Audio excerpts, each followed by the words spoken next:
Well, hello everyone. Welcome to the very first episode of Lesotho with Teresia Dibe. I'm Teresia Dibe and I'm your host for this channel. So on this channel, we discuss Lesotho as a country. We discuss its culture, its history, and anything else that a tourist or anybody who's interested in exploring African countries, and especially this African country, might want to know. Now, there might be somebody watching this video and only hearing about Lesotho for the first time. So here's a little fact check on the country. Lesotho is a small country located in southern Africa. It is sometimes called a country inside a country because it is completely landlocked, and that too by only one country, being South Africa. Owing to this, Lesotho does not have access to the sea at all. Now, how it came to be landlocked is what will be delved into on this channel as we explore its history. It is also called the Kingdom in the Sky, kingdom because it is a kingdom, with its head of state being His Majesty King Letsie III, and the Queen being Her Majesty Queen Masenate Mohato Seeiso. It is in the sky because it is the only country in the world to be entirely above 1,000 meters in elevation. Boasting scenic views and beautiful mountains, the majority of the country is above 1,800 meters in elevation, while the highest mountain peak is over 3,480 meters in elevation. Because of this elevation, it has the highest lowest point in the world. And this elevation causes it to be one of the very few countries in Africa where it snows every winter. Lesotho only has a population of approximately 2.32 million, and it has 10 districts, with its capital city being Maseru. Other interesting facts about it we'll discover in the upcoming videos. For now, we discuss how this little wonder of a country came to be. So let's talk history, starting with the origins of the Basotho people. So the origins of the people that we today call the Basotho can be traced back to the Bantu migration. So the Bantu is a general word for African black people that speak related languages, and apparently the term comes from the fact that in all those related languages, the word for people or spiritual beings, as some might say, is Bantu, or a similarly pronounced word like Batu. So the Bantu are said to have originated in the forest areas of the Cameroons about 1000 BC. At that time, there were only hunter-gatherers who had some skills in crops as well, but as time went on, they acquired some metal-working skills and animal-rearing skills from their neighbors of the Sahel and the Sudan. And with these new skills, they were able to improve their quality of life. Agriculture improved, food production improved, and this just led to better stability, which in turn led to a large growth in population. The area that they lived in was just not enough to accommodate everyone anymore because of the population growth. So some of the people actually began to migrate out of the area in small family-sized groups. They are also said to have migrated because the land was just tired. It was not arable and was not enough to sustain them anymore. Now we're going to talk about the Southbound Migration because Basotho are part of the Southern Bantu. So from the Cameroons, some groups went south into Southwest Africa and Central Africa, while some went east and then following the Great Lakes of East Africa, migrated south. Along the way, they met some already existing indigenous settlers, marrying among them and absorbing them or making them withdraw from their territories. While some of them settled in these areas, some moved on further south, and it seems like for most of the Sotho groups, the destination was the same. The areas that we today call southeastern Botswana and South Africa, the Transvaal north of the Vaal River. The Sotho settlements had many clans, but the most important seem to have been the Fokeng, the Rolong, the Kwena, the Horute, and the Kgatla. These groups or clans first settled neighboring each other in what Ellenberger said was Bechuanaland, Botswana today, seemingly between southeastern Botswana and the Transvaal. The Rolong and the Fokeng were independent, whereas the Bakgatla, Bakwena, and Bahorute are sibling clans, and before they separated, they had formed what has been referred to as the United Phofu Confederacy under the leadership of their common ancestor, Masilo. However, these neighboring clans did end up factioned. These divisions were caused by famine, drought, succession disputes within the clans, secession of smaller groups from the bigger clans in a bid to regain independence, and disagreements between the founding clans themselves. For example, it is said that In order for the Phokeng to end up moving away from their neighbors of the Hohute, there had been a disagreement over castration of some cattle that the Hohute wanted to castrate against the wishes of the Phokeng. The factions moved either deeper into Botswana or into the Transvaal and then stayed in the Transvaal, or moved east of the Transvaal to northeastern Transvaal and Swaziland, or they moved south of the Transvaal into the Highveld around the Caledon River, what we today call the Free State.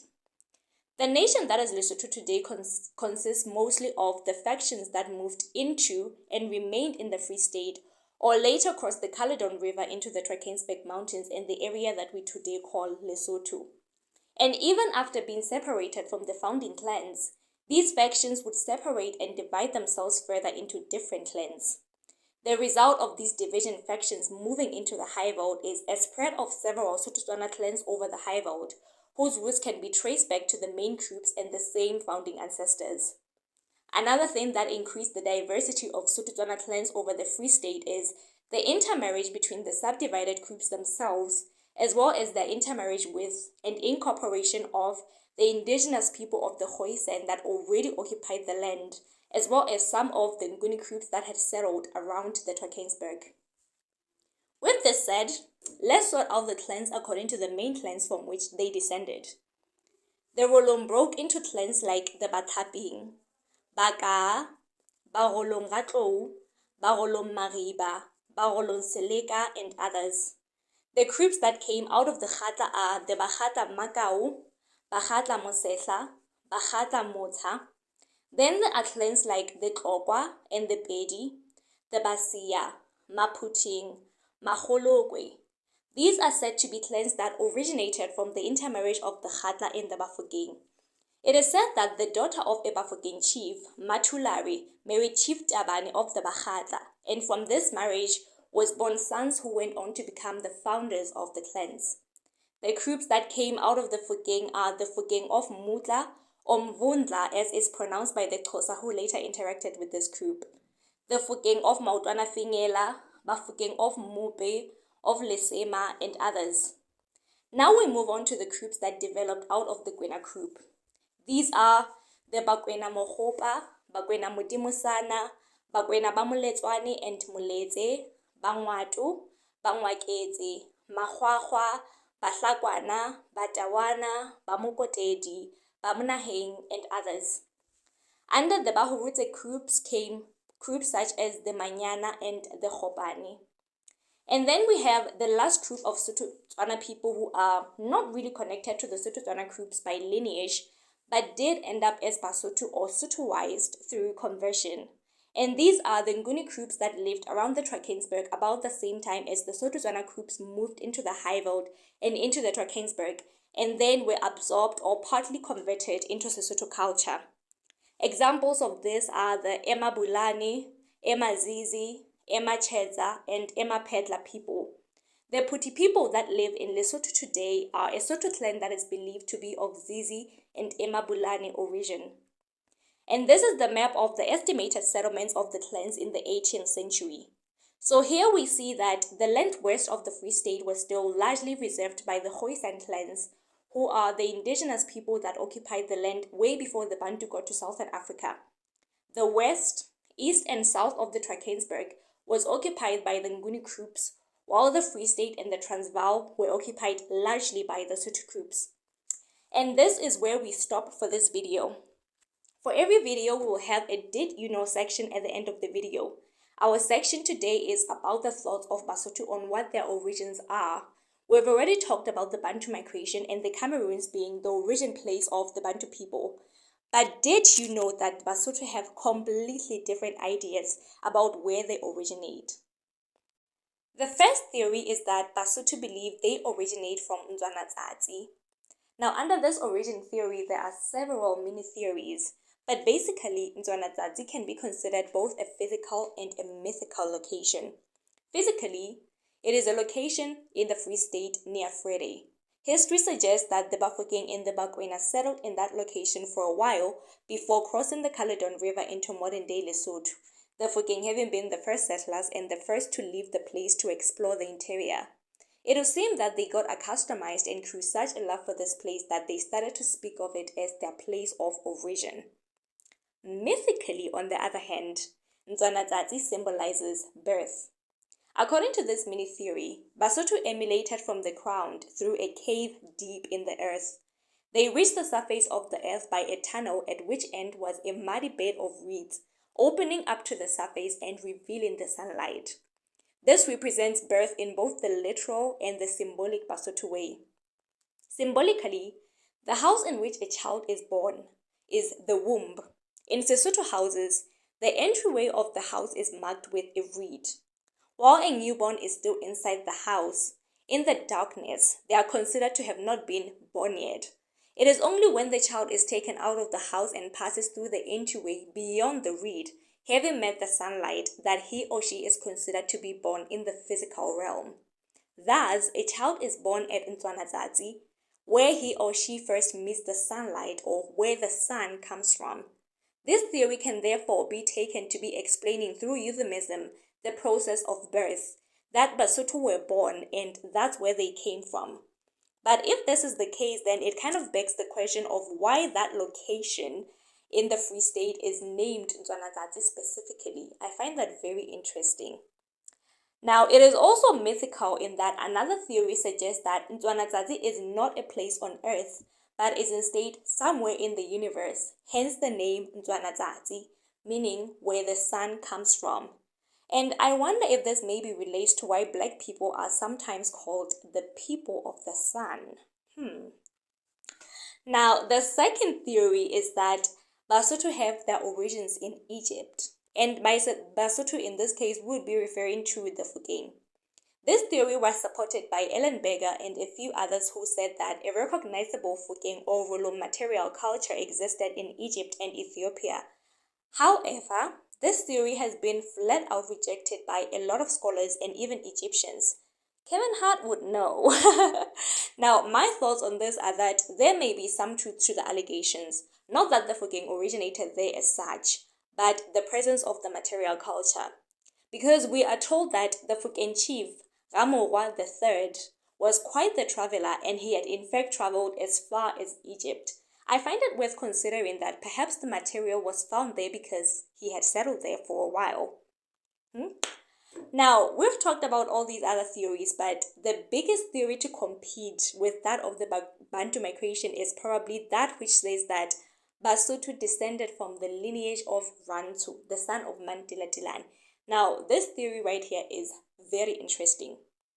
It says that it was Rantu's descendants who went on to found the Sotho clans. And in fact, Basotho have a way of referring to themselves as Setjhaba sa Rantu, or Rantu's nation. And when we say our clan praises, we first start by asking, who are you? Where are you from? And the answers to that will be the clan name and the founding ancestor. And then, I'm from Hamantila Tilan. And then you can go on and say the praises. I'm supposing that this practice is related to this theory. And despite the conflicting origins, this theory mostly coincides with the Bantu migration theory of Sotho-Tswana expansion over the Highveld.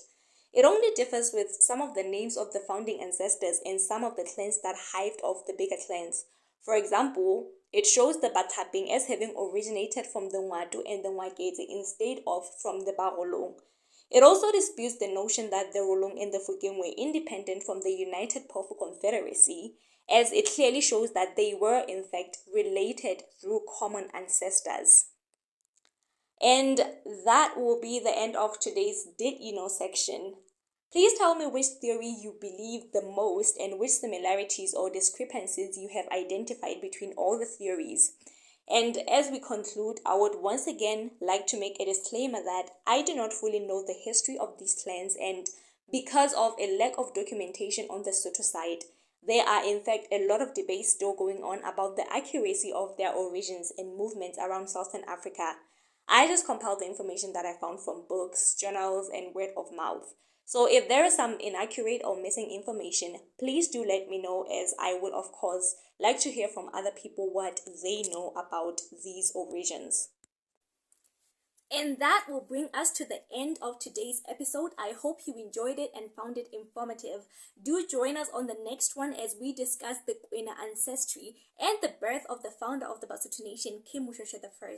Do not miss that one, and please do remember to like, subscribe, and hit the notifications button so that you do not miss our next videos. Until next time, be safe.